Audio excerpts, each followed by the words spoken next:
umva ukuri ku bakunda Bibiliya n'abafashe umwanzuro wo kuja mu ijuru hari impamvu basabwa kumenya no kwiga ubuhanuzi. Ku basoma Bibiliya mu gitabo ca Petero wa kabiri gice ca 19 haratubwira ijambo rikomeye ngo turafise ijambo ryavugishijwe kandi mugira neza ko murishira ku mutima ni nk'itara ryakira ahacuza umwiza. Ukurikiranye muri ico gice hatwereka yuko ubuhanuzi ni itara ryakira ahacuza umwiza. Ino si yose yuzuye umwiza kandi w'umuzitanya nkuko vyanditse muri Yesaya igice caho ca 61 kuva ku murongo waho wa mbere. Hari umwiza mu bijanye no gusenga n'iyobokamana, hari umwiza mu bijanye na societe mu kibana hatandukanye, ndetse no muri za politike z'isi uza gusanga hose hari umwiza w'umuzitanya. Ariko kubiga ubuhanuzi ni nk'itara ryakira ahacuza umwiza. Noneho se niye mpamvu usabwa kwiga ubuhanuzi? Umva ukuri nuko icambere ari isaha y'umukirisito, ndetse butumenyesha igihe aho kigeze. Kubazi mu ngendo zo mwisi, abakora ingendo ndende bama bitwaje isaha misi yose, abafata indege bo barabizi bama bitwararika isaha kugira indege ntibasige, kugira ngo itike yabo ntihabipfa n'ubusa. Niyo mpamvu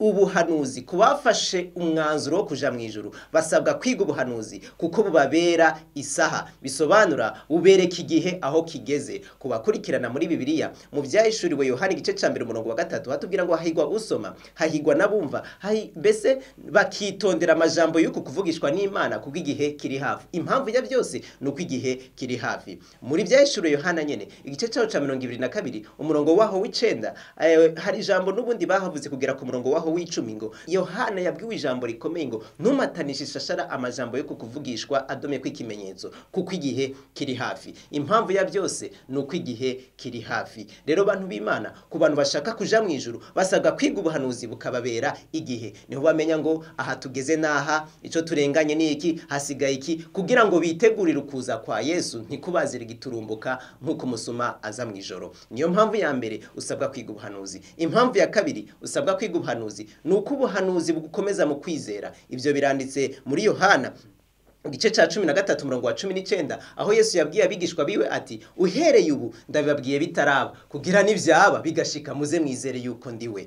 Ubuhanuzi bukomeza mu kwizera. Hari uturero dutandukanye Yesu yavuze ibintu bitandukanye bitaraba. Ndatanga akarero kuri Petero, yamubwiye ijambo rikomeye amubwira ngo nzopfa kandi umunsi wa gatatu nzozuka. Ivyo vyarabaye bavyibonera. Yesu aja mumva amarayo ku munsi ugira gatatu abona kuzuka bavyibonera. Yongera abwira Petero mu gice caho ca muri Matayo igice caho ca 17 igihe hari hageze ko batanga agomba gutanga ikori, yamubwiye ngo genda mu kiyaga uraza gusanga aho urufi ruraza kuguha urufaranga maze utange iryo kori. Petero aragenda mu kiyaga abibona uko nyene kuko Yesu yabivuze, nuko bimukomeza mu kwizera. Vyongeye kandi usomye neza muri Bibiliya mu gice ca 27 igihe Yesu yagomba gufatwa ngo apfe, muzosanga neza ko Petero yamubwiye ngo tuzopfana nawe. Yesu aramubwira ati inkoko itarabika uza kunyihakana gatatu. Ivyo vyashitse Petero avyirabira. Noneho Yesu yabimubwiye bitaraba, uko vyaje bimushikira nuko yakomeza kwizera akabona yuko Yesu by'ukuri ari umwana w'Imana.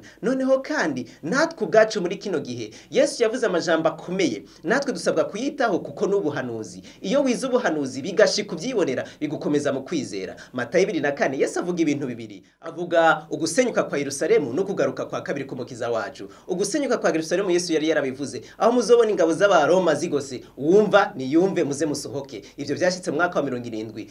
Ingabo z'Abaroma canke abasirikare b'Abaroma bagota Yerusalemu, irasenyuka, rwa rusengero bari biratira rurasenyuka. Ivyo Yesu yavuze bitaraba bishitse bibakomeza mu kwizera. Natwe ari byo yavuze muri kino gihe, natwe bisabwa kudukomeza mu kwizera. Yavuze ngo abigisha b'inyuma bazoba benshi kandi bazogwira. Ivyo birahari kino gihe. Yaravuze kandi muri Matayo 2:4 yuko ko kubugaraje buzokwira urukundo rwa benshi ruzotumba. Ivyo birahari mu miryango, mu kibano, ahatandukanye twamaduhura navyo. Rero bantu b'Imana, wiga ubuhanuzi kuko bigukomeza mu kwizera. Aka gatatu nako, iyo wiga ubuhanuzi ntabwo uzimizwa n'inyigisho zitandukanye ziri kwisi. Ivyo biranditse muzobisoma muri Amosi 3 umurongo waho aho umuhanuzi yavuze ijambo rikomeye ngo uhoraho Imana ntacazigera akora atabaje kwibira akabanga abasavyi biwe avugisha. Niyo mpamvu natwe dukunda n'Imana, abayo abakunzi bayo irabamenyesha ibigira bibe. Muzobaze Aburahamu mu gice c'itanguriro aho abamarayika bagomba kurimbura Sodomu, Imana yasanze Aburahamu iramwiganira ibigomba bibe byose kuko yari umukunzi wiwe. niyo mpamvu natwe iyo turabakunzi b'Imana tuyubaha, Imana nta kizigera ikora itabaje kutuburira twebwe abasavyi bayo. Niyo mpamvu abanyisirayeli ntibamenye kuza kwa Yesu bitewe nuko batigeze biga ubuhanuzi. Muzobisoma vyari vyarahanuwe mu bitabo bitandukanye. Yesaya igice caho ca 11, Yesaya igice ca 53 havuganye Yesu ingene azogenzwa, 49 ingene abayuda bazomufata, muri Yeremiya no mu bice vya Zekariya na Mika uko azovuka vyari vyaravuzwe, muri Daniyeli n'itariki ryo kubatizwa no kurekwa byose bari bamaze kubisobanukirwa mu gitabo c'ubuhanuzi. Abize ubwo buhanuzi nibo bamwakiriye, ariko batabwize ntibigeze bamwakira. Niyo mpamvu muri Yohana ari mu gice ca 12 havuze ijambo rikomeye ngo ibi bavuze ngo yaje mu biwe ariko abiwe ntibamwakiriye. Bantu b'Imana, natwe dusabwa kwiga ubuhanuzi kugira kuza kwa kabiri k'umukiza wacu ntikuzoze giturumbuka. Umva ukuri.